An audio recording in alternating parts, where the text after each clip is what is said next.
Praise lord. ప్రియ స్నేహితులందరికీ ప్రత్యేకమైన వందనాలు తెలియజేస్తూ కొద్ది నిమిషాలు వాక్యాన్ని ధ్యానించుకుందాం. ఒక ఫ్రెంచ్ కళాకారుడు అమరవీరుల చిత్రాన్ని గీశాడు. ఈ యొక్క 69 బొమ్మల్లో గొప్ప ప్రఖ్యాతగాంచిన మహానుభావులంతా ఉన్నారు. వీరందరూ కూడా విశ్వవిఖ్యాతికి చెందినవారు. ముందు ఎన్నో కష్టాలు అనుభవించి ఆరితేరిన వాళ్లే, ఎన్నో తుఫాను లాంటి ఆటుపోట్లు ఎదుర్కొన్నవారే. వీరందరిలో వాగ్దానం వల్ల వారసత్వం లభించని కానానుకి చేరలేకపోయిన మోషే గారు కూడా ఉన్నారు. అందుకే వీళ్ళకి మహావీరులు అని పేరు పెట్టినప్పుడు మనం అర్థం చేసుకోవాలి ఎన్ని కష్టాలు పడి ఉంటారు. తుఫాను తర్వాతే ప్రకృతిలో అసలు అందం బయటపడుతుంది. తుఫాను తాకిడికి మలినమంతా కొట్టుకుని పోయి అసలు రూపం బయటపడుతుంది. అలాగే మనుషుల్లో మహాత్ములైన వాళ్ళ జీవితాలు కూడా తుఫానుల తాకిడికి రాటు తేలిన వారే. నీ జీవితంలో కూడా పెనుగాలులు వీచి విసిరి నిన్ను అటు ఇటు కొట్టిన వాటన్నిటిని వల్ల నీవు పగిలిపోయి అలసిపోయి లోయలో మట్టిలో కూరుకుపోయి ఉంటే భయపడకొని దేవుడు వాగ్దానం ఇస్తూ ఉన్నారు. మార్కు సువార్త 4వ అధ్యాయం 37లో మనం చూడవచ్చు. అప్పుడు పెద్ద తుఫాను రేగెను అని ఉంటుంది. పెద్ద తుఫానులు రేగిన నీ జీవిత నావలో మన తండ్రి ఉండగా జడియకు బెదరకు. అలలాతో కొట్టబడిన నా నావలో నేనుండగా ప్రభు యేసు కృప నన్ను విడువాక కాపాడును. అభయామిచ్చి నన్ను అద్దరికి చేర్చును. జడియను బెదరను నా యేసు నాతో ఉండగా.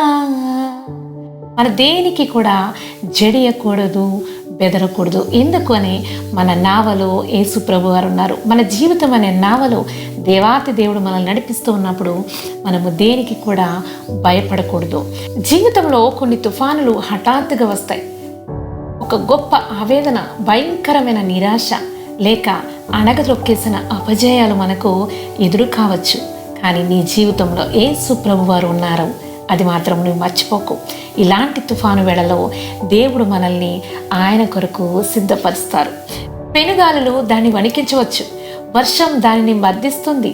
ఈ పోరాటంలోనే ఆయన నాటిన మనలాంటి చెట్టుకి కావలసిన చేమను అందించి అది అరణ్యం మొత్తానికి విస్తరించి అడవికి నీడనిచ్చే పెద్ద వృక్షంగా మారుతుంది.